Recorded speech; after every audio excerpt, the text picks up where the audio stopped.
Então vamos dar o início aqui a estudo dessa carta, carta de Laodiceia. Irmão Ricardo, você pode ler para nós o versículo 1? Sim, aqui diz o primeiro verso para a carta de Laodiceia. E ao anjo da igreja que está em Laodiceia escreve: Isso diz o Amém, a testemunha fiel e verdadeira, o princípio da criação de Deus. Estas coisas diz o Amém. Amém significa assim será, assim seja. É a garantia de que todas as promessas serão cumpridas, porque o nosso Deus, ele é poderoso para cumprir. Ele não é homem para que minta, nem filho do homem para que se arrependa. Então, nele tem sempre terá o Amém. E é o que está escrito aqui, que o apóstolo Paulo fala em 2 Coríntios, capítulo 1, versos 18 a 22. Antes, como Deus é fiel, a nossa palavra para convosco não é sim e não. Porque o Filho de Deus, Cristo Jesus, que foi por nosso intermédio anunciado entre vós, isto é, por mim, Silvano e Timóteo, não foi sim e não, mas sempre houve o sim. Porque quantas são as promessas de Deus, tantas tem nele o sim, porquanto também por ele é o Amém, para a glória de Deus, por nosso intermédio. Mas aquele que nos confirma convosco em Cristo e nos ungiu é Deus, que nos selou e nos deu a garantia do Espírito em nosso coração. Todas as 7 igrejas têm uma promessa: ao que vencer. Então, nós precisamos cooperar com Deus, como está escrito aqui, ó, que nós lemos aqui. Porque nós precisamos, deixa eu ver aqui, não foi sim e não. Ah, tá. Porque o Filho de Deus, Cristo Jesus, que foi por nosso intermédio anunciado. Então, tem a nossa cooperação. Então, se Jesus já começa para a carta de Laodiceia, para a igreja de Laodiceia, isto diz o Amém. Eu prometo aquilo que eu cumpro. Não somente promessas de bênção, como também promessas de maldição, se não houver resposta. Então, com Deus não se brinca. O que ele prometeu, ele vai cumprir. Estou lembrando até de um texto de Josué, lá para o capítulo 20, alguma coisa. Ele fala para o povo lá, ó, se vocês fizerem o bem, todas as promessas de Deus vão se cumprir na vida de vocês. Mas, se fizerem o mal, saibam que todas as promessas de maldição se cumprirão na vida de vocês. Então, há um equilíbrio, né, que o apóstolo Paulo fala em Romanos 11, 22. Considerem a bondade e a severidade de Deus.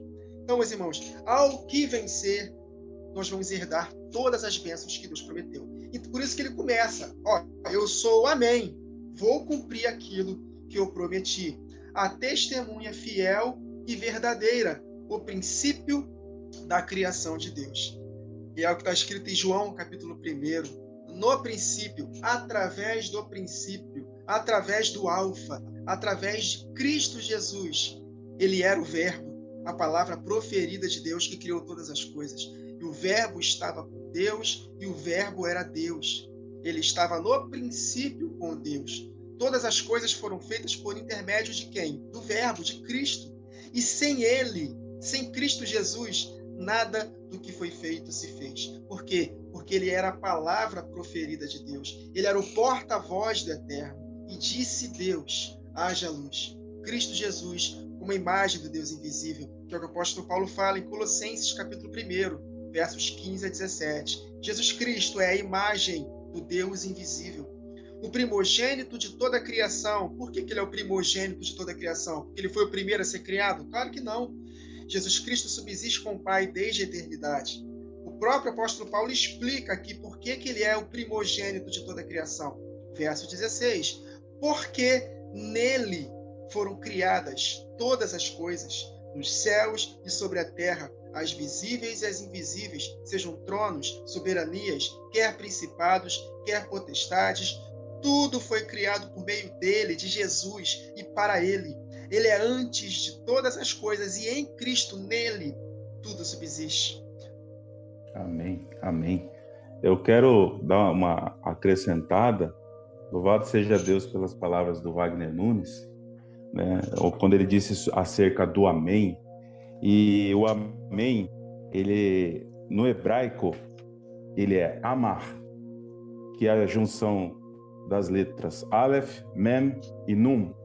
E essa palavra Amém, no hebraico, ele se encontra lá no princípio da criação, o Logos de Deus.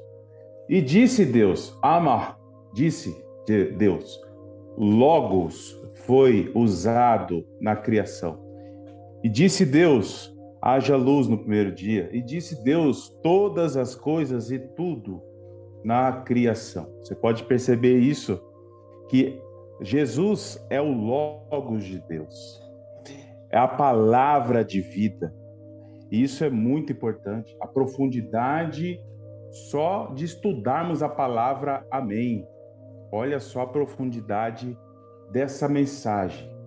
E também a questão dele ser mencionado como testemunha fiel e verdadeira, eu realizo aquela conexão com Isaías 43, verso 9, que diz assim: todas as nações se congreguem.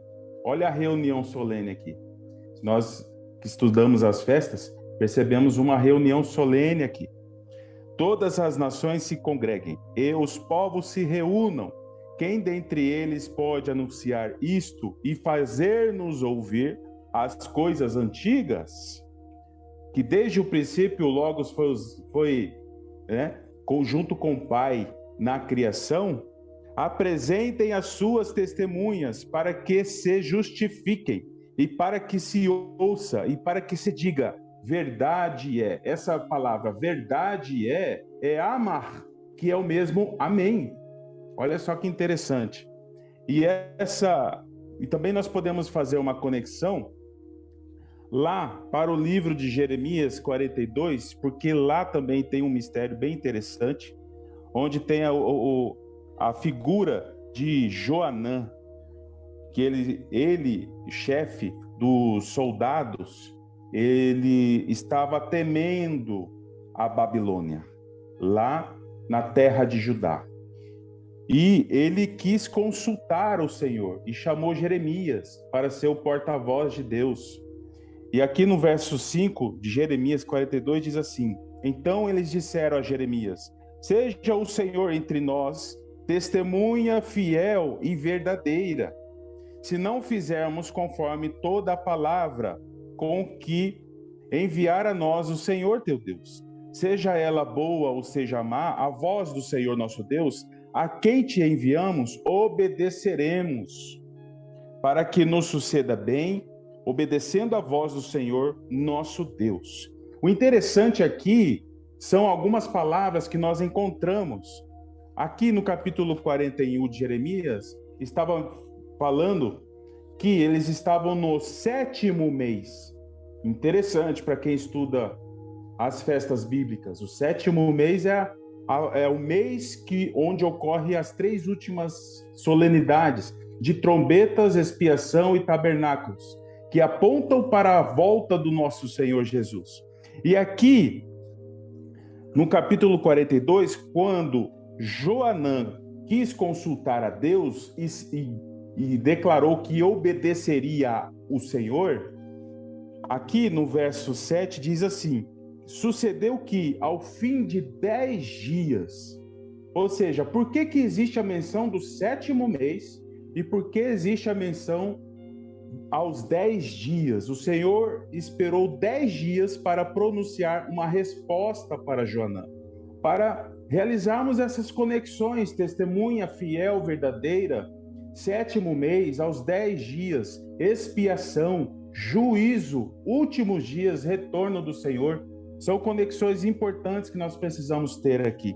E o Senhor disse aqui, através da boca de Jeremias, né? E disse-lhes, assim diz Deus de Israel, a quem me enviastes, para lançar a vossa súplica diante dele. Se de boa mente ficardes nesta terra, então vos edificarei e não vos derribarei, e vos plantarei e não vos arrancarei, porque estou arrependido do mal que vos tenho feito. Não temais o rei da Babilônia. Outra menção importante acerca dos últimos dias, a questão da Babilônia. Não temais, porque eu estou convosco, para livrar-nos das mãos de Babilônia. E vos farei misericórdia. E olha só que interessante aqui, no verso 14, Joanã, ele não queria ficar na terra de Judá. Por mais que ele declarou para Jeremias que não importa a palavra do Senhor, que ele ia obedecer, ele queria ir para a terra do Egito. E olha só que interessante, no verso 14 ele diz assim: não, antes iremos à terra do Egito, porque o Senhor conhecia o coração de Joanã, onde não veremos guerra, nem ouviremos som de trombeta. Outra palavra interessante para meditarmos, para conectarmos. Não ouviremos voz de trombeta, ou seja, eles não queriam ouvir a ordem de comando das testemunhas. Isso aponta para os últimos dias, que haverão rebeldes que não vão ouvir as duas testemunhas nos últimos dias. E a questão deles de querer retornar para a terra do Egito, eu vejo o Egito como a figura de uma tentação, mas de desejos carnais. Nós queremos, quando queremos retornar para o Egito, é como nós largássemos a mão do arado e retornar ao nosso estado, do nosso velho homem, dos desejos carnais. E essa questão de temer a Babilônia é outra tentação, só que voltado para a opressão, para a angústia. Então, nos últimos dias, pessoas vão querer retornar para o Egito, retornar ao estado em que eles estavam antigamente, ou então eles vão cair por conta da opressão da grande Babilônia nos últimos dias. Importante nós termos essas conexões, porque é uma lição importantíssima. No caso, conforme nós lemos na carta da igreja de Filadélfia, haverão rebeldes no meio do deserto. E o Senhor vai arrancar os rebeldes que não vão prevalecer nesses últimos dias. Muito interessante. Sim, muito interessante. As colocações dos irmãos foram perfeitas. Eu vou trazer aqui só uma reflexão. Novamente, o versículo 1 nos traz adjetivos a respeito de quem está sendo falado, né? E o primeiro adjetivo que a gente encontra ali é testemunha fiel. Não, amém, desculpa. O primeiro é o amém. O segundo, testemunha fiel e verdadeira. E o terceiro, o princípio da criação de Deus. Então a gente vê referências a Jesus Cristo. Ele que se apresenta lá no início do livro do Apocalipse para João como sumo sacerdote. A visão é clara do sumo sacerdote. Depois vai nos trazendo no decorrer das cartas outros adjetivos. E sobre isso, eu trouxe aqui um verso que está lá no livro de Hebreus ainda, capítulo 10, no versículo 23. Depois dele falar da nova aliança, que esse capítulo 10 nos fala sobre a transição e começa a falar sobre a nova aliança que estará sendo feita com a casa de Israel e com a casa de Judá, ele faz essa alusão ao testemunho. E diz assim no versículo 23, guardemos firme a confissão da esperança sem vacilar, pois quem fez a promessa é fiel. Então, a testemunha fiel e verdadeira, que não pode falhar e que não pode mentir, nós sabemos de tudo isso. Depois ele vem se apresentar para nós, ainda no Apocalipse, como um grande juiz, que vem vencendo e para vencer. Então a gente pode ver lá em Apocalipse 19, no versículo 11, que vai dizer assim, ó: vi o céu aberto e eis um cavalo branco. O seu cavaleiro se chama Fiel e Verdadeiro e julga e peleja com justiça. Entende? E diz assim, os seus olhos são chama de fogo e na sua cabeça há muitas diademas. E tem um nome escrito que ninguém conhece, senão ele mesmo. A mesma referência de Jesus, que vem vencendo e vem para vencer também. Então é importante estarmos atentos aos adjetivos desse sumo sacerdote, aos adjetivos de Jesus, Porque assim como ele se apresenta para nós com vários adjetivos na carta do Apocalipse, nos dá uma base para entendermos quando a gente vê reflexões que o irmão Ricardo trouxe lá do Antigo Testamento, que muitas vezes a gente diz, não, isso ficou para trás, mas não. Nós devemos de meditar para conhecermos um pouco mais sobre o nosso Salvador, sobre o nosso Redentor, aquele que se aponta como nosso libertador, primeiramente, aquele que se aponta depois como nosso Redentor, porque ele morreu na cruz, ele se aponta como nosso advogado, e ele se aponta como uma testemunha fiel, porque ele padeceu por tudo aqui na carne, assim como nós, porém não pecou. Então ele é testemunha da vitória. Só que não podemos nos desaperceber que ele também é o nosso juiz. Então, todas as características de Jesus Cristo. Podemos avançar, então, para o próximo versículo. Conheça as tuas obras, que nem és frio e nem quente. Quem dera fosses frio ou quente. Assim, porque és morno, nem és quente nem frio, estou a ponto de vomitar-te da minha boca. Já li o 16 junto. Irmão Wagner. Jesus já começa falando, qual é o motivo deles serem chamados de mornos? Porque eu conheço as tuas obras. Tito, capítulo 1, está escrito, acho que é capítulo 1, me veio o texto agora aqui na mente. Confessam a Jesus, mas por suas obras o negam.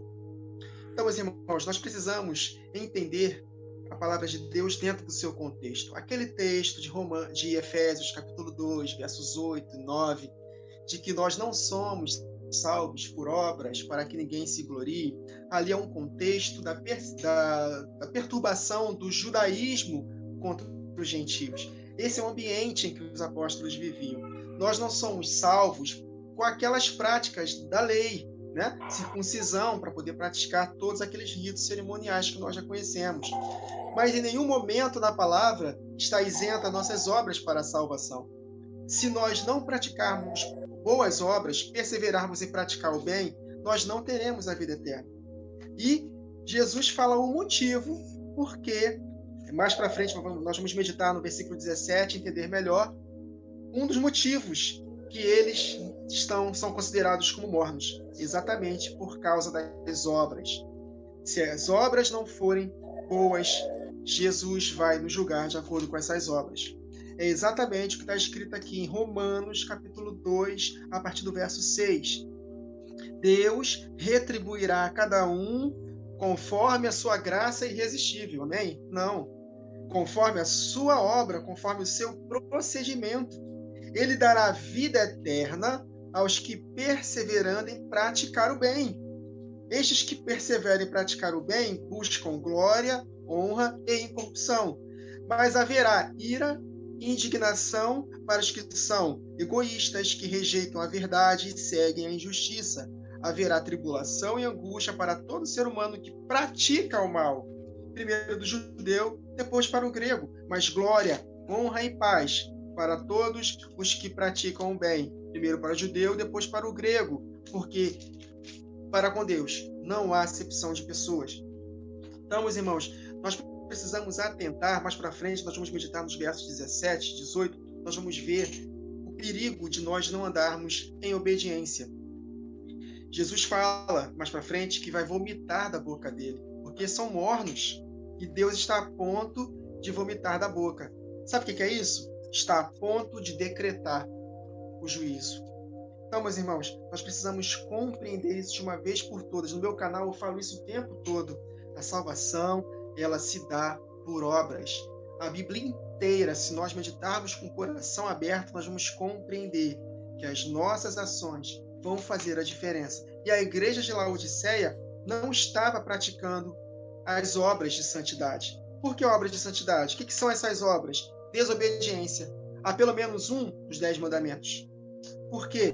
No contexto de Tiago, capítulo 2, que ele fala que a salvação é por obras, ele fala acerca dos 10 mandamentos.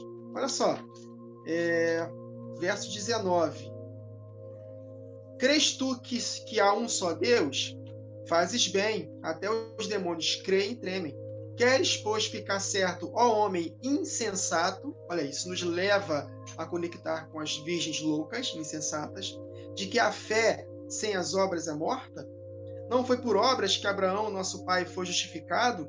E aí ele vai falando, né? A fé operava juntamente com suas obras. Com efeito, foi pelas obras que a fé consumou. Nós não temos fé para depois praticar. Ao contrário, esse verso 22 de Tiago 2 diz que as nossas obras comprovam de fato que nós temos fé. Eu não anotei aqui o texto. Um pouco antes, ele fala acerca dos 10 mandamentos. Tu que dizes que não se deve, tu que não adulteras, mas mente, né? Ou seja, se você descumprir um só do mandamento, você se torna transgressor de todos os mandamentos. Então, as obras, elas nada mais são do que obediência aos 10 mandamentos. E o que resume os 10 mandamentos? É não praticar as obras da carne. É isso que o apóstolo Paulo nos ensina. Não praticamos as obras da carne, estamos obedecendo aos 10 mandamentos. E o resumo de tudo é amar a Deus acima de todas as coisas e ao próximo como a nós mesmos. Lucas 10, apareceu um fariseu para poder pôr Jesus à prova. Mestre, que hei de fazer para herdar a vida eterna? Aí Jesus perguntou para ele, o que você entende na lei? Amarás o Senhor teu Deus, todo o teu coração, alma, entendimento e forças, e ao próximo como a ti mesmo. Aí Jesus responde, beleza, é isso aí. Quer ter a vida eterna? Faze isto e viverás. Em Lucas 18, aparece um príncipe falando para Jesus, que bom mestre, que hei de fazer para herdar a salvação? A vida eterna, né? Aí Jesus fala para ele, você tem os mandamentos, não adulterarás, não roubarás, não darás falso testemunho, honra teu pai e mãe. Ou seja, é o resumo. Então, meus irmãos, se nós não frutificarmos, nós não vamos ser salvos. Eu estava meditando um tempo atrás, em Gálatas capítulo 5, eu sempre tive dificuldade de entender o fruto do Espírito com suas características. E o Espírito me deu esse entendimento. Wagner, lê um pouco antes e conecta. Aí ele fala das obras da carne, que começam lá uma lista gigantesca, aí ele fala e coisas semelhantes a estas, e ele fala uma conjunção adversativa. Mas o contrário disso é o fruto do Espírito. Ou seja, frutificar são ações de santidade, são obediências, é não praticar as obras da carne. Porque a carne milita contra o Espírito e o Espírito contra a carne. Então, se nós nos entregarmos às paixões da nossa carne, nós vamos ser cortados dessa videira. Então, meus irmãos, Laodiceia não estava praticando obras de santidade. Amém, amém. Interessante aqui essa menção do verso 15, né? Se as tuas obras, que nem as frio nem quente, tomara que foras frio ou quente. Ou seja, você não pode ser um e nem o outro, né? Tomara que fosse frio ou quente. O que eu entendo disso? Que o Senhor, a obra de redenção para a humanidade, ela é maravilhosa. A gente percebe ao estudar as 2 casas de Israel que aponta para os eleitos o quão maravilhoso é, e tesouros escondidos que estão nas Escrituras que estes eleitos são capazes de encontrar. Contudo, nem todos conseguem discernir a palavra de Deus desta maneira. Existem nações na terra e essa obra de resgatar a humanidade, de alcançar todas as nações, ela é maravilhosa, porque existem nações que vão entrar no milênio. Infelizmente, muitos não conseguem enxergar nações restantes entrando no milênio, tendo corpos que não estão glorificados, diferentemente dos eleitos que alcançaram, que confirmaram sua eleição e entraram no milênio com seus corpos glorificados.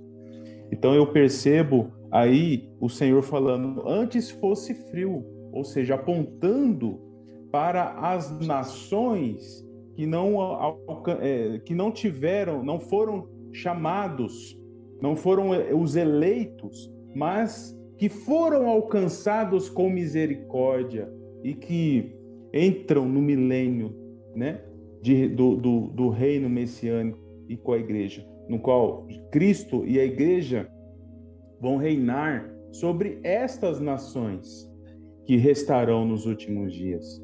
Então, o Senhor está realizando aí dois grupos de nações. As nações que restarão e entrarão no milênio, que eu aponto aí como o frio. Por que frio?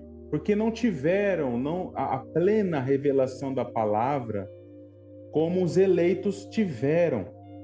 E o quente, que aponta para os eleitos, eles tiveram essa revelação e tiveram a oportunidade de propagar essa mensagem genuína do reino nos últimos dias. Então eu vejo dessa maneira. E o morno, o Senhor, ele vai vomitar. Por quê? Porque uma vez foram quentes, experimentaram os dons vindouros do Espírito e não aproveitaram a oportunidade, afastaram, abandonaram a fé. Então aponta aí para a apostasia. Para os apóstatas realmente vomitar, lançar fora, lançar no lago de fogo, que foi preparada para Satanás e os demônios, mas que infelizmente os apóstatas entrarão também. Muito interessante essa questão aí. Verdade, irmão. E a gente pode fazer a mesma comparação com o que os outros textos das outras cartas trouxeram a respeito do falso cristão, do falso judeu, do falso líder religioso, né? Como a gente comentou bastante nos outros podcasts, a gente conseguiu trazer um apanhado geral. E Jesus também bateu muito em cima dos fariseus daquela época.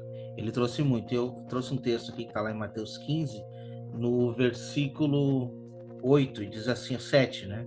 Hipócritas, bem profetizou o profeta Isaías a vosso respeito, dizendo: este povo honra-me com os lábios, mas o seu coração está longe de mim, longe de mim.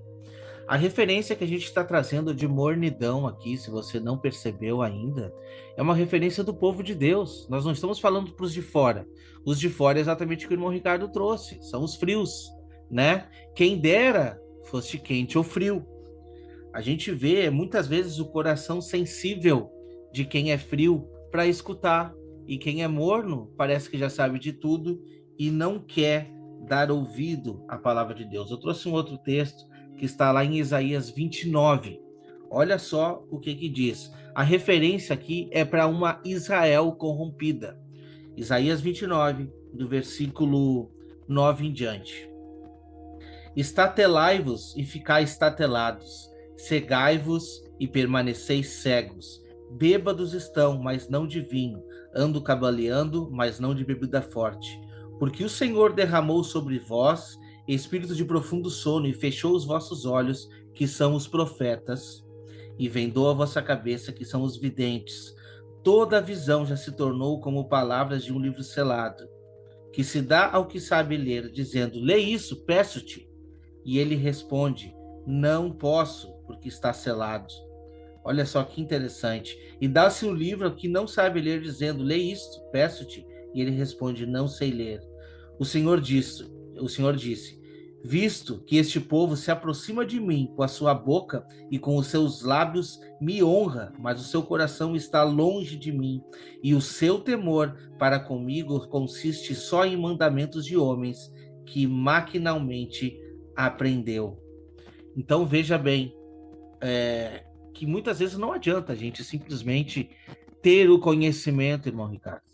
A gente tem o conhecimento, e se a gente não tiver com o coração sensitivo a ouvir ao Senhor, muitas vezes você vai ter uma mensagem clara e nítida e você não vai conseguir compreender, sabe? Já aconteceu comigo já, de eu muitas vezes querer mostrar a palavra de Deus para pessoas, dizer: não, eu não sei ler, não entendo nada disso, não quero saber, deixa eu ir no meu culto levantar as minhas mãos. É isso que diz. E o Senhor diz: eu estou cansado das tuas mãos levantadas.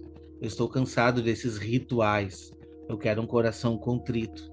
Então, a referência é muito, muito boa com relação à mornidão espiritual que nós temos nos sistemas religiosos de hoje. Por isso que a gente faz esse apelo de como está a sua vida no dia de hoje. Você é uma pessoa fria, você é uma pessoa morna ou uma pessoa quente? Então saiba, o que as cartas estão nos trazendo é, não seja morno. A gente não está dizendo jamais para você ser frio, porque você já teve um contato com a palavra de Deus. O que precisa agora? Você pegar essa chama e se aquecer. Você pegar essa chama e compartilhar. E a chama é a chama do Espírito Santo. Por isso que é importante estarmos sempre ligados na videira que é Cristo Jesus.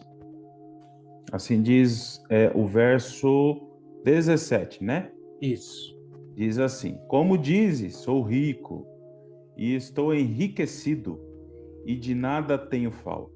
E não sabes que é um desgraçado e miserável e pobre e cego e nu. É verdade, irmão Wagner. Palavras fortes, né? O Deus de toda graça, falando desse jeito, até assusta, né? Porque hoje em dia estão pregando um Jesus diferente aí, né? Um Jesus bobão, que passa a mão nas mãos, passa a mão na cabeça de todo mundo, que não castiga. Jesus é bom, ama todos. Olha só como Jesus fala. Tu és um desgraçado, miserável, pobre, cego e nu. Eu estava meditando nesse verso, o Espírito me fez conectar com a parábola do semeador. Os 3 solos que não frutificam se encaixam perfeitamente nesses solos, nessa igreja de Laodiceia. Olha só o que está escrito. Vamos ler de novo aqui o verso 17, né? Estou rico e abastado, não preciso de coisa alguma. E nem sabes que é infeliz, miserável, pobre, cego e que está nu. Mateus 13, versos 19 a 23. A todos os que ouvem a palavra do reino e não a compreendem, vem o maligno e arrebata o que lhe foi semeado no coração. Este é o que foi semeado à beira do caminho. O que foi semeado em solo rochoso é o que ouve a palavra e a recebe logo com alegria, mas não tem raiz em si mesmo, sendo antes de pouca duração. Por quê?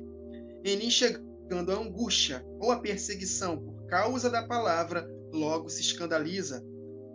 E o que foi semeado entre espinhos é o que ouve a palavra, porém os cuidados do mundo e a fascinação das riquezas sufocam a palavra e ela fica infrutífera. Tem tudo a ver com o que estava acontecendo em Laodiceia. E esse texto 17 nos diz exatamente isso, conectando com os versos anteriores. Conheço as obras, né? Obras mais falta de obediência, é não andar em santidade. E eles estavam se contentando, felizes com os bens materiais. E olha a frase, eu tive que anotar isso aqui, eu tenho que ler exatamente como eu anotei, foi a frase que o Espírito Santo me fez resumir essa parábola que lemos aqui, dos 3 solos que não frutificam, conectando com a igreja de Laodiceia. Olha só, igreja na grande tribulação. Nós entendemos que essas 7 igrejas, elas são características de igrejas que precisam acordar para encarar a grande tribulação. Amém, queridos? Porque Apocalipse fala muito do número 7. Eu entendo que esse 7 fala demais acerca da última semana de Daniel. Então, a profecia escatológica, ela está firmada, tendo como base a profecia da última semana de Daniel. Quem entende a 70ª semana vai entender a escatologia. E nós entendemos que ela será dividida em 2 partes. A primeira metade, o grande e maior avivamento, e a segunda parte diante, perseguição. Então, essa igreja ela vai ter que se preparar para a grande tribulação. Mas antes haverá o despertamento. Igreja na grande tribulação tem que entender a mensagem, ouve e não a compreende. Primeiro solo. Deve estar disposta a padecer tribulação. Ela se escandaliza por causa da perseguição, tribulação, não colocando o coração nas riquezas e nos cuidados da vida. Exatamente o que estava acontecendo com Laodiceia. Vou ler de novo. Igreja na grande tribulação tem que entender a mensagem, estar disposto a padecer tribulação, não colocando o coração nas riquezas e nos cuidados da vida. Por isso que a teologia da prosperidade, agora a teologia do coaching, essas teologias de Satanás, elas têm cara de verdade, mas elas não nos preparam para o tempo do fim. Porque para o tempo do fim, nós devemos nos preparar para perdermos tudo. Então, a igreja que não está preparada, não compreende a mensagem dos últimos dias, e ela não está disposta a padecer tribulação, a perder, a abrir mão de tudo por amor a Cristo, e não colocar o coração nas riquezas, nos cuidados da vida, se ela não se preparar, ela não vai estar qualificada para vencer nos últimos dias. E nós, como os atalaias de Deus, como os 2 candeeiros que estão acendendo a menorá, que estão despertando as 10 virgens do sono, mais do que nunca, nós temos que nos anunciar o que está por vir. Então, como o apóstolo Paulo nos ensina em 1 Coríntios 7, a partir do verso 29, é ter como se não tivesse. Você pode usar as coisas deste mundo. Dependendo do seu chamado, você vai estudar, vai planejar, vai instruir seus filhos a ter uma boa profissão, enfim. Mas, ao mesmo tempo, deixar bem claro para eles. Olha só, filhos, o tempo está próximo, o dia é chegado. Então, que nós possamos compreender o seguinte, que nós temos uma missão, Deus quer um filho seu em todas as esferas da sociedade, rica, pobre, classe média, não importa. Mas você tem que entender o seguinte, como está escrito no Salmo 62. Se por acaso, dependendo do seu chamado, se as vossas riquezas aumentarem, não ponhais nela o coração. Então, se prepare para perder tudo no tempo do fim. Então, Deus mostrou um ângulo muito interessante, escatológico, nessa parábola do semeador. Se nós não estivermos preparados, vou ler de novo, se nós não entendermos a mensagem do fim, e não estarmos dispostos a padecer tribulação, e não colocar o coração nas riquezas e nos cuidados da vida, se nós, de fato, não entendermos isso, nós não vamos vencer no tempo do fim. É interessante, nós percebemos o quanto que o inimigo vem implantando nas igrejas para fomentar a apostasia nos últimos dias. Nós enxergamos isso estudando as igrejas do Apocalipse, entrando de maneira sutil, aumentando a iniquidade, o amor de muitos se esfriando. A gente percebeu isso em Éfeso, percebemos em Pérgamo o inimigo instalando seu trono lá, as profundezas enraizadas em Tiatira, na igreja de Sardes também, de maneira terrível, já sem obras favoráveis que agradam o Senhor. E aqui em Laodiceia, nós já percebemos que ela está totalmente tomada pela apostasia, já declarando obra que é antítese ao do Senhor. Enquanto as igrejas que apresentavam suas obras agradáveis e tinham características valiosas, Laodiceia já era antítese, já era contrária. Eu sou rico, eu me enriqueço, ou seja, totalmente tomada, manipulada pela apostasia, pela grande Babilônia. E essa característica de sou rico, estou enriquecido, é um tombo muito grande, porque se não se arrepender de tais doutrinas que o Wagner Nunes trouxe aqui, que é a questão da teologia da prosperidade, da hipergraça, outras teologias de engano, deturpando, desvirtuando a questão da salvação, a questão da eleição. Então isso muito é prejudicial. E aqui no Apocalipse 18 diz que todas essas riquezas estão de posse da grande Babilônia. Diz aqui, Apocalipse 18, no verso 11, e sobre ela choram e lamentam os mercadores da terra, porque ninguém mais compra as suas mercadorias, nem ouro, nem prata, nem linho fino, nem vinho, nem incenso, nem madeira, nem seda, nem pérolas, nada. Nós percebemos aqui diversos elementos que são valiosos neste mundo, mas que de nada serve para o reino do Senhor que há de vir. Então, nós precisamos proclamar essa mensagem. Olhai para as coisas que são de cima, como dizem Colossenses 3, e não das coisas que são da terra, as coisas terrenas que nos prendem. É um preço caro que será pago. Nós precisamos discernir esse entendimento aqui. E principalmente alertar aqueles que estão presos com as coisas deste mundo. Amém, amém. Quando a gente vê essa igreja, uma igreja morna, que Jesus está prestes a vomitar, para aqueles que acreditam que as igrejas são tempos históricos, nós não temos outra escolha a não dizer que, então, nos últimos tempos, essa é a igreja dos dias de hoje, porque a gente não crê aqui. Mas, por exemplo, da igreja da onde eu saí, eles creem, eles falam, nós somos a igreja de Laodiceia. Eu não teria orgulho nenhum em dizer isso. Nenhum orgulho em dizer isso. Eu teria orgulho de ser de Esmirna, né, irmão Ricardo? Esmirna seria uma igreja o melhor, e nós temos que batalhar por isso. O que a gente está querendo trazer aqui não sejamos mornos. Eu trouxe um texto que está lá no livro de Pedro, segunda epístola de Pedro, no capítulo 1 mesmo, e no versículo 7 em diante, que diz assim, versículo 5. Por isso mesmo, vós, reunidos de toda a vossa diligência, associai com a vossa fé a virtude, com a virtude o conhecimento, com o conhecimento o domínio próprio, com o domínio próprio a perseverança, e com a perseverança a piedade, com a piedade a fraternidade, com a fraternidade o amor. Todos os adjetivos que nós precisamos.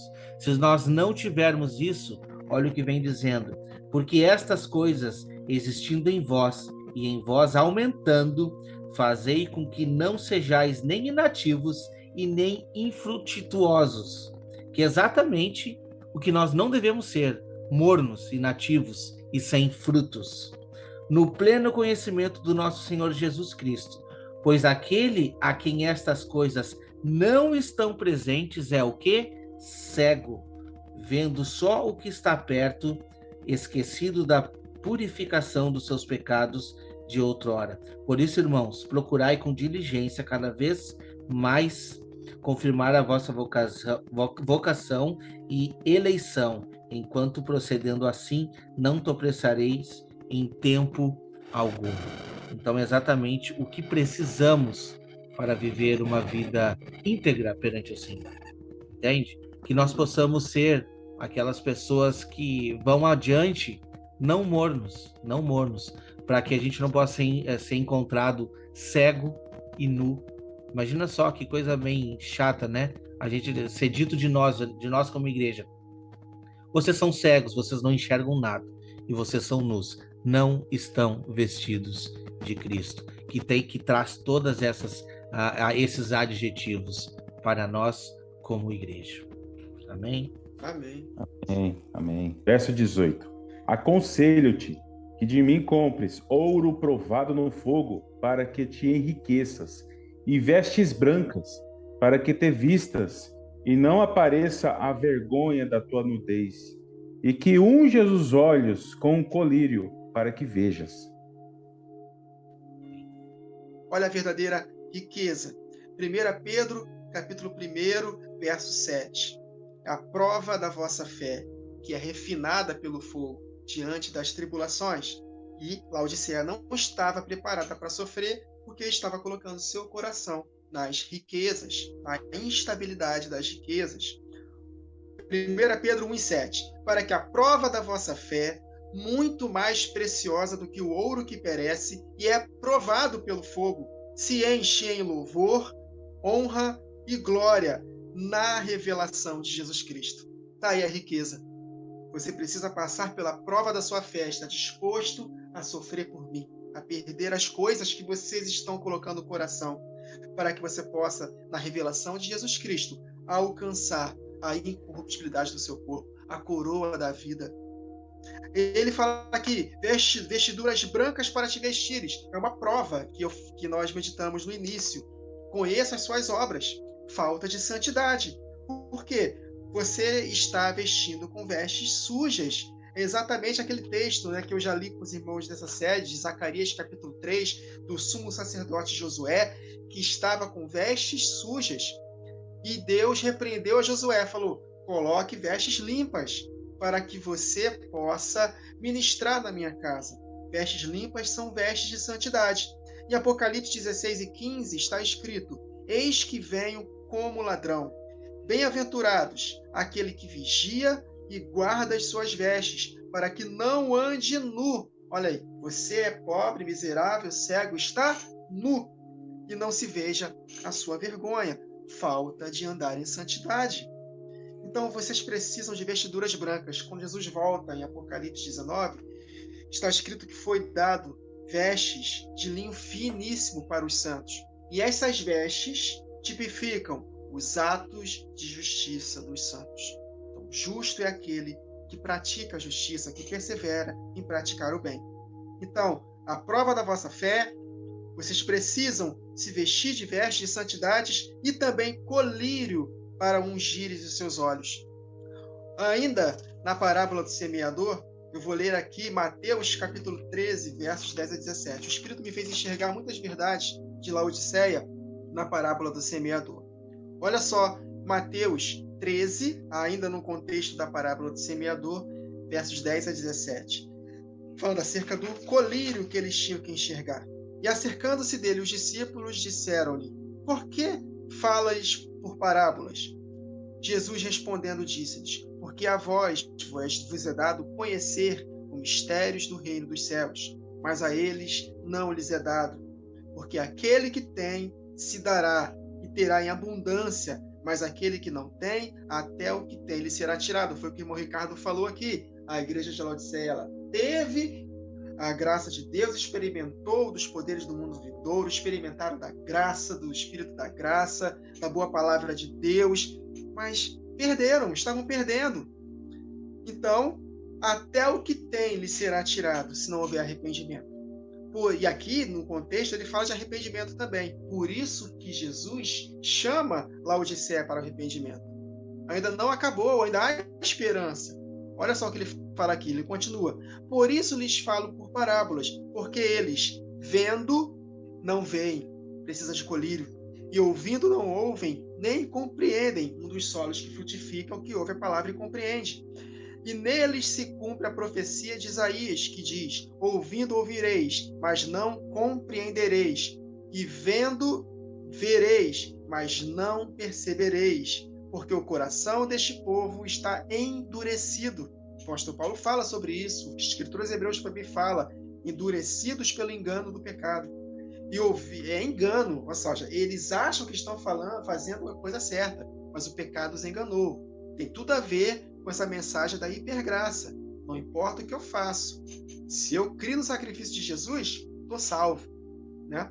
Um dos precursores dessa graça aí, ele fala que nossos pecados passados, presentes e futuros já estão perdoados. Calma aí. Os futuros já estão perdoados? Então não importa o que eu faça. Serão perdoados no futuro segundo a presciência de Deus, desde que nós nos arrependamos. E não se prega arrependimento nessas mensagens da hipergraça. Aí ele continua: e ouvindo de mau grado com seus ouvidos, e fecharam seus olhos, não estavam enxergando, precisa de colírio para enxergar, para que não vejam com os olhos, e ouçam com os ouvidos, e compreendam de fato a mensagem, compreendam com o coração, e se convertam, e eu os cure. Tá vendo? Apesar dessa cegueira, há esperança ainda para arrependimento, para a cura, para a conversão, contanto que haja arrependimento.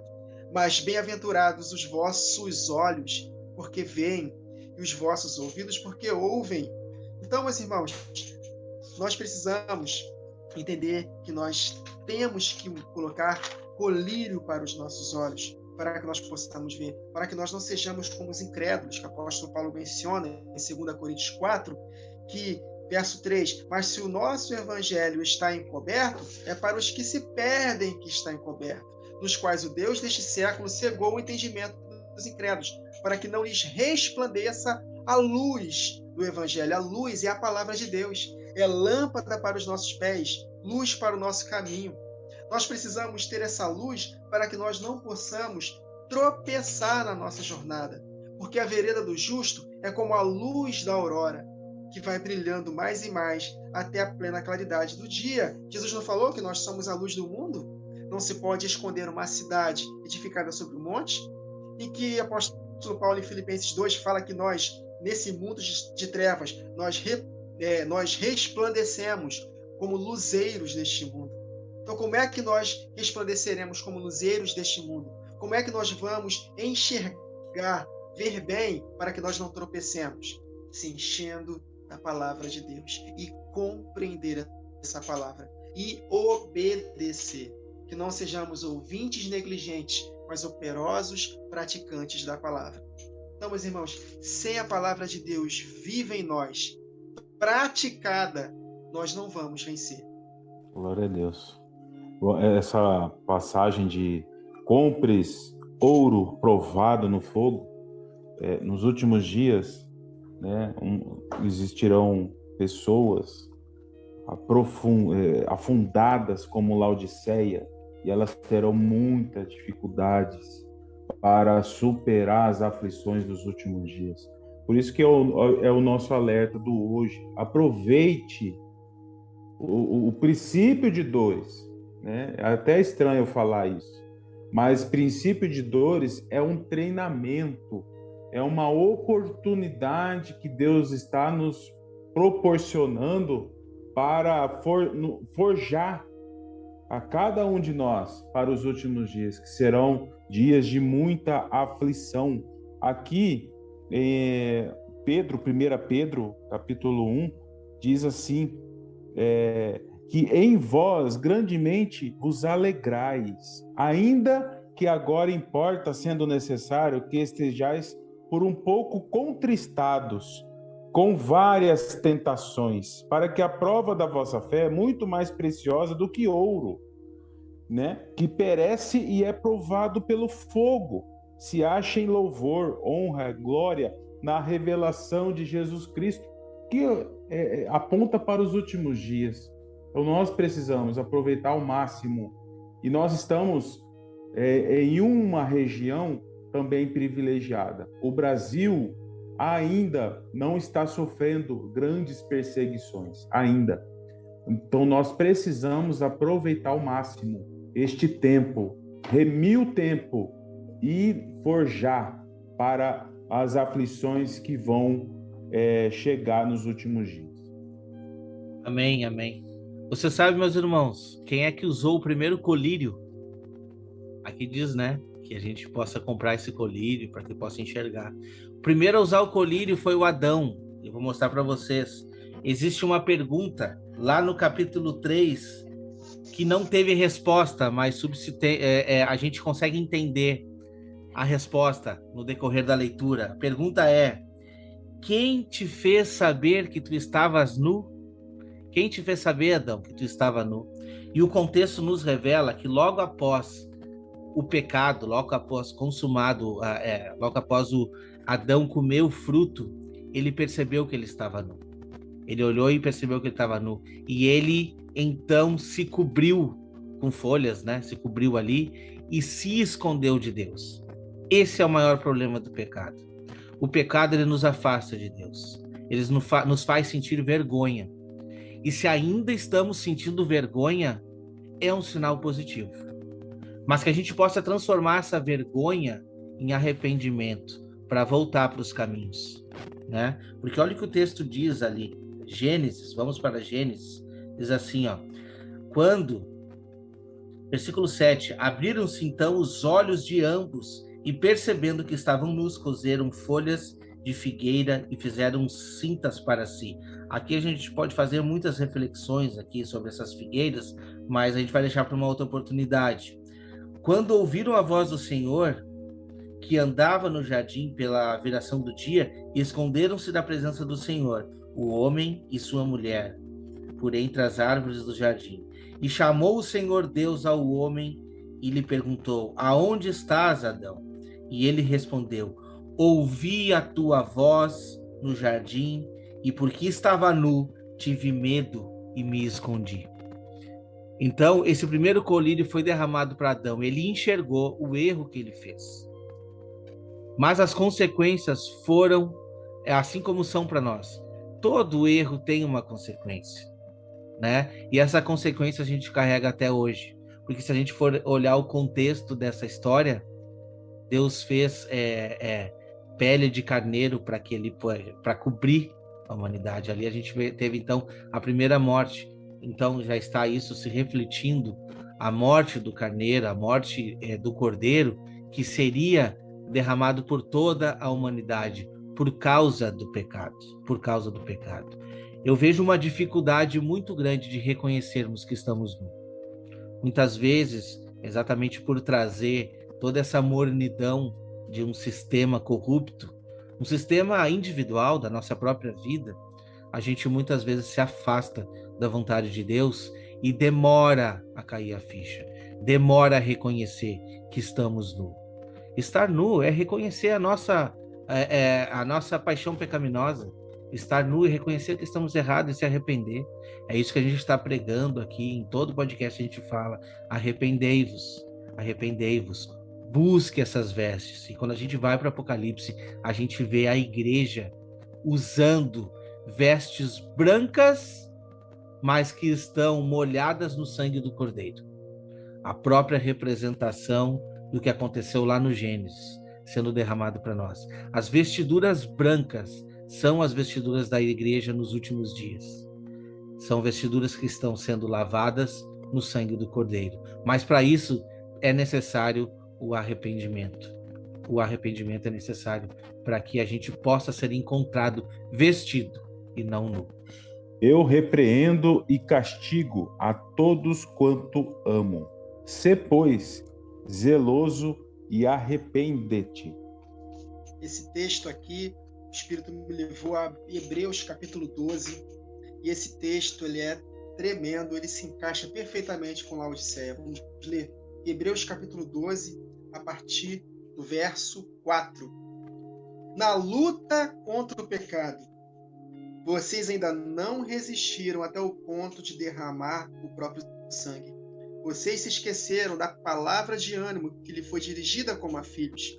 Meu filho, não despreze a disciplina do Senhor, nem se magoe com a sua repreensão, pois o Senhor disciplina quem ama e castiga todo aquele a quem aceita como filho. Laodiceia estava sem nenhuma qualidade, mas mesmo assim, Jesus ama essa igreja, quer dar tempo para ela se arrepender e está disciplinando. Suportem as dificuldades, recebendo-a como disciplina.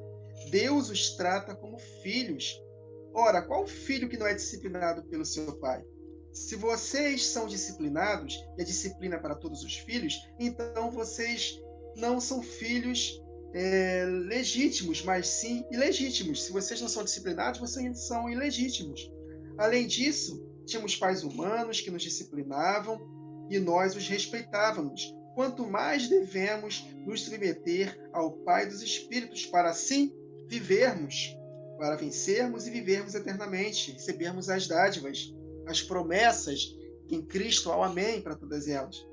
Nossos pais nos disciplinavam por curto período, segundo lhes parecia melhor, mas Deus nos disciplina para o nosso bem, para que participemos da sua santidade, porque sem santificação ninguém verá o Senhor. Nenhuma disciplina parece ser motivo de alegria no momento, mas sim de tristeza. Mais tarde, porém, produz fruto de justiça, ações de santidade e paz para aqueles que por ela foram exercitados, postos em prática. Portanto, fortaleçam as mãos enfraquecidas e os joelhos vacilantes, contexto de andar em pecado. Façam caminhos retos para os seus pés. Olha aí, luz para o nosso caminho, colírio para vermos, para não tropeçarmos. Palavras de Deus posta em prática, para que o manco não se desvie, antes seja curado.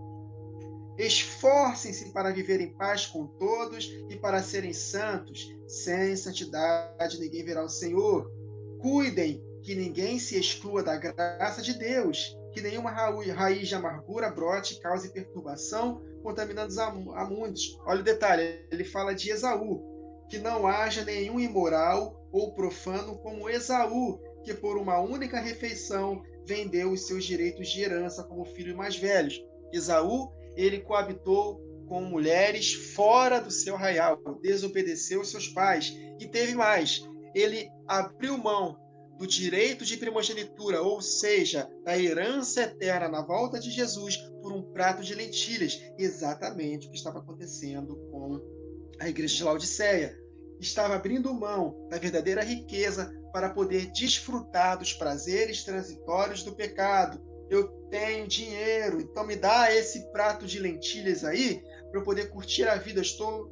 De que me adianta essa eternidade? Eu quero ser feliz agora. Olha as conexões, meus irmãos, tremendo.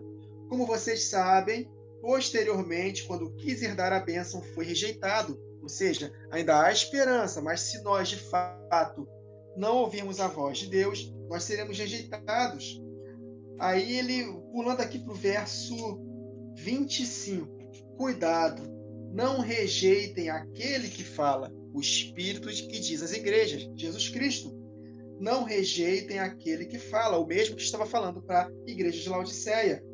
Se os que se recusaram a ouvir aquele que os advertia na terra não escaparam, quanto mais nós, se nos desviarmos daquele que nos adverte nos céus, Jesus Cristo, o Espírito que diz às igrejas. Então, meus irmãos, esse texto de Hebreus 12 se conecta perfeitamente com esse texto 19. Interessante que me lembrei daquela passagem que fala que Esaú buscou, não encontrou arrependimento, mesmo que ele estivesse buscando com lágrimas. E infelizmente nós percebemos aí pessoas sendo conduzidas somente pela emoção, que é outro sofisma que essas teologias, né, têm pregado muito, motivando muito, movendo muitos corações pelas emoções. E o arrependimento, ela requer um gesto de profundo, descer profundamente no que nós chamamos aí de techuvá, que é retornar ao princípio do que você fazia naquele tempo que você agradava ao Senhor.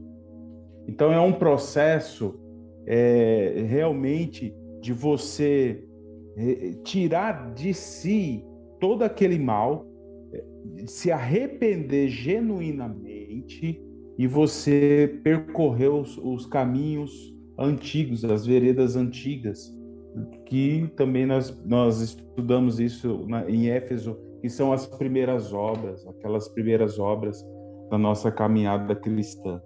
Então, também esse princípio do arrependimento, infelizmente, ele foi sendo deturpado, né? Adulterado. O conceito de arrependimento hoje em dia, infelizmente, ela está ofuscada pelas teologias aí que a gente mencionou hoje. Muito importante nós termos esse entendimento e, estudando as festas bíblicas, nós conseguimos trazer, né, novamente esse princípio de buscar o arrependimento genuíno. Se nós olharmos lá para a oração de Daniel, eu já disse isso aqui algumas vezes e reitero, muito importante, porque a oração de Daniel é o exemplo de um genuíno arrependimento. Por mais que ele foi um homem justo, mas ele desceu níveis e níveis de profundo arrependimento, por ele, pelos pais, por aqueles que estavam perto, por aqueles que estavam longe.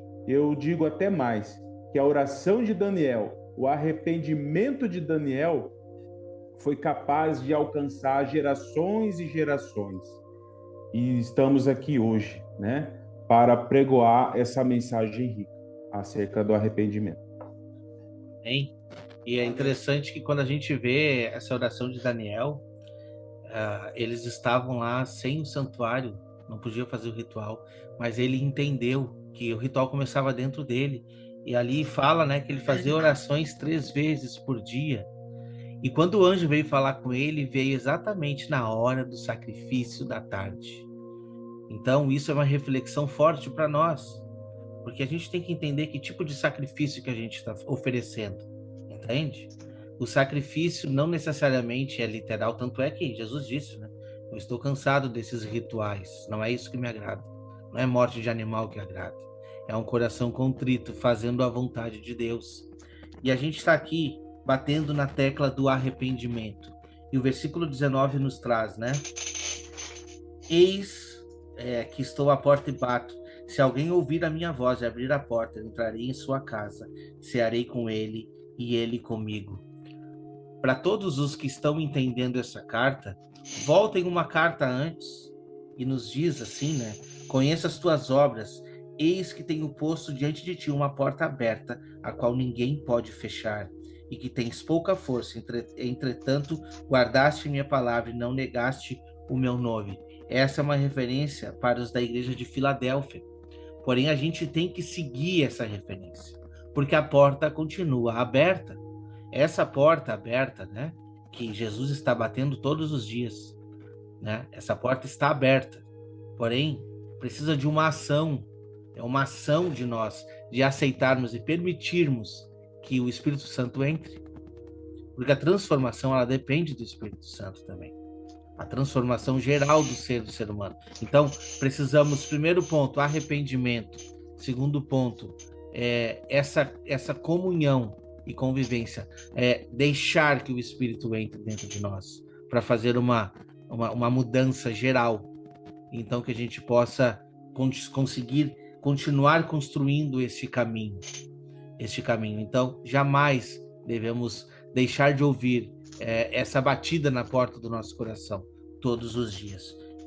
Quando eu estava meditando nesse versículo 20, me veio exatamente o grito da meia-noite, né? Sim. A parábola das 10 virgens, Mateus 25, né? O reino dos céus será semelhante a 10 virgens que pegaram suas candeias e saíram para encontrar-se com o noivo.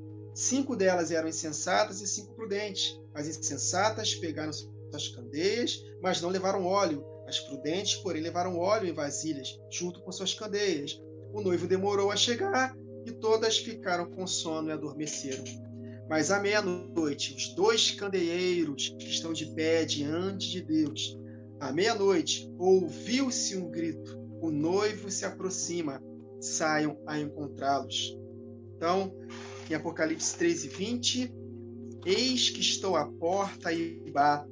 Se alguém ouvir a minha voz, através das minhas 2 testemunhas, esses 2 candeeiros, se ouvir a minha voz, aí sim eu entrarei e cearei com ele. Então Deus quer, meus irmãos, ter comunhão conosco. Nós precisamos dessa comunhão do Espírito. Nós precisamos ouvir a voz de Deus para nos prepararmos, porque à meia-noite ouviu-se um grito, o noivo se aproxima. E qual é o teor da mensagem que vai anteceder a volta de Jesus? A última semana de Daniel. Então, há uma voz clamando para despertamento, para que junto com as 5 virgens prudentes, somando com os 2 candeeiros, os 7 candeeiros, a plenitude da igreja, experimente na segunda parte das últimas chuvas. E aí sim vai se cumprir o que Jesus prometeu. Faremos obras iguais e até maiores que ele fez, nos preparando para a segunda metade da última semana. Então, esse é o tempo de despertamento. Nós precisamos, mais do que nunca, pregar sobre a volta de Jesus, mencionando a última semana. Na última gravação que nós fizemos, eu mencionei que muitos irmãos estão se alegrando com a volta de Jesus. Isso é bom. Mas Jesus não pode voltar a qualquer momento. Tem uma grande tribulação para encararmos. Então, ao mesmo tempo que nós devemos despertar para as coisas eternas, nos alegrar pela volta de Jesus, temos que nos preparar, porque haverá um processo antes. Importa que passemos por muitas tribulações para herdarmos o reino. Em todas estas coisas somos mais que vencedores. Então haverá uma tribulação para herdarmos o reino. O apóstolo Paulo estava profetizando ali em Atos 14.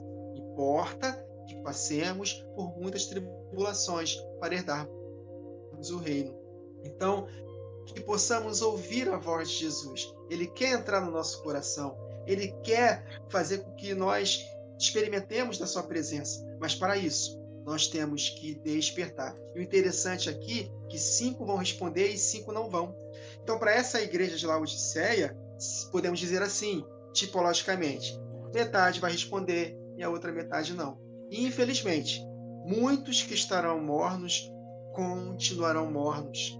Mas também temos uma boa notícia, que muitos que estão mornos, eles vão ficar quentes. Eles vão responder a esse chamado para juntos cumprirmos essa missão nos últimos dias. Há esperança. Por mais terrível que esteja nosso estado espiritual hoje, se ouvirmos a voz de Jesus, há esperança, porque Ele disciplina a quem ama. Ele continua nos amando.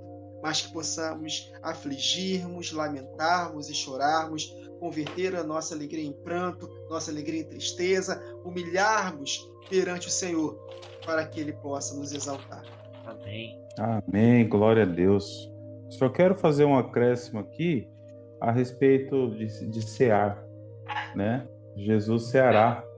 Ele vai cear com quem abrir a porta, não é mesmo? E essa questão da ceia, ela é tão rica e algo aconteceu ontem no nosso grupo de estudo que alegrou meu coração acerca disso. Alguns irmãos estavam conversando, né? E aí eu quis trazer, eu estava voltando da ceia. Interessante, né? E aí eu recebi uma direção de compartilhar esse entendimento. Que Jesus, qual é o propósito nos últimos dias? É a unidade, é unificar, é restaurar, unificar as duas casas de Israel. Quando nós temos esse entendimento das duas casas de Israel, das festas bíblicas, nós conseguimos alcançar novas camadas de entendimento para a edificação da igreja, a edificação de cada um de nós.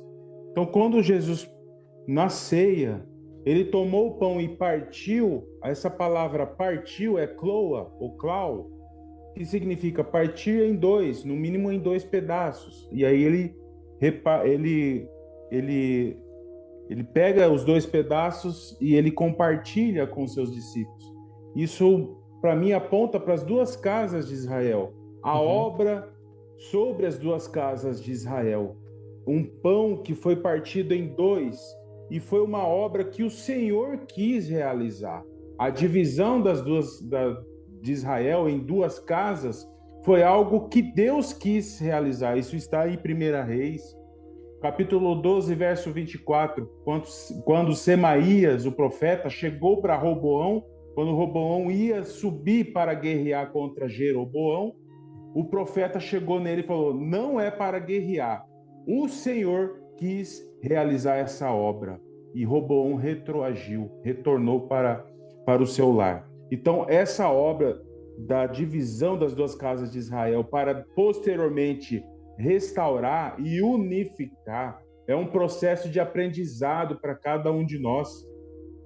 Nós que estamos percorrendo, trilhando, né, correndo atrás e nos posicionando nessa promessa, precisamos aprender a conviver com as diferenças uns com os outros, porque aquilo que eu posso anunciar, uma mensagem, uma palavra, algo que eu compartilho da palavra de Deus, uma única palavra pode servir de chave para destravar uma outra mensagem para o meu irmão. Se eu não tiver humildade, se eu não tiver o acolhimento do meu irmão para com a minha casa, saber ouvir o meu irmão, o meu próximo, como que Efraim, que nós que entendemos as duas casas de Israel, se nós não aprendemos a conviver em unidade entre nós mesmos de Efraim, como que nós vamos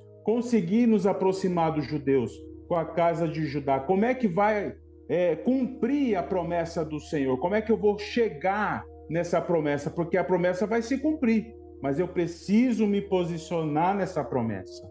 E é muito importante entendermos isso. E aí que entra a questão do fermento, lançar fora dentro de nós esse fermento, essa fermentação, né, do orgulho principalmente, da soberba, da vaidade. Esse fermento tem que cair por terra no nome de Jesus, porque é o fermento que impede de nos tornar pães levedados em um pão sem fermento, em matzah.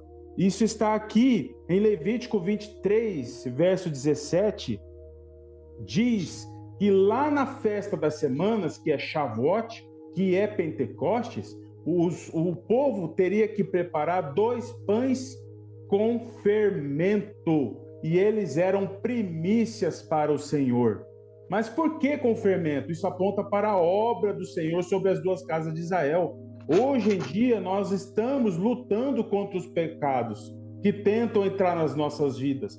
Por ora, essa luta diária que nós temos que lançar todos os dias, lançar fora esse fermento, principalmente o fermento do orgulho, que nos afasta da unidade. Verdade. Então, qual é a obra do Senhor?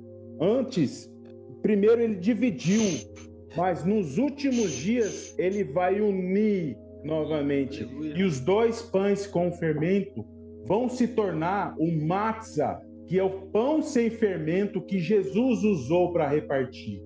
Então, esse princípio é muito importante. O estar na ceia, ele traz ricas mensagens para cada um de nós. E essa mensagem, uma delas, que é muito importante, que nós estamos ainda em fase de aprendizado, é a unidade que Deus requer para o povo dele.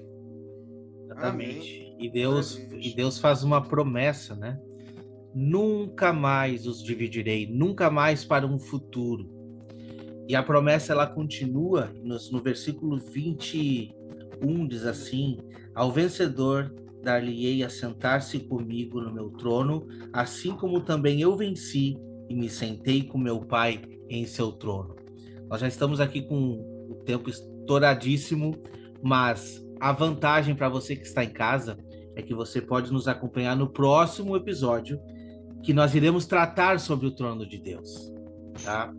Nós já fizemos um apanhado longo aqui sobre as cartas do Apocalipse. Essa é a última carta que a gente já venceu. Vencemos todas as cartas, tiramos lições maravilhosas e agora nós vamos entender um pouco melhor sobre esse trono de Deus. Essa promessa de nós estarmos assentados juntamente com Ele. Mas para quem, irmão? Para o vencedor. Não se esqueça, precisamos vencer. Amém. Com isso nós encerramos aqui então o estudo das 7 igrejas. Mas eu gostaria de lembrar você de casa que quando a gente vê o capítulo 1 de Apocalipse, essas 7 igrejas estão ao mesmo tempo na mão do sumo sacerdote.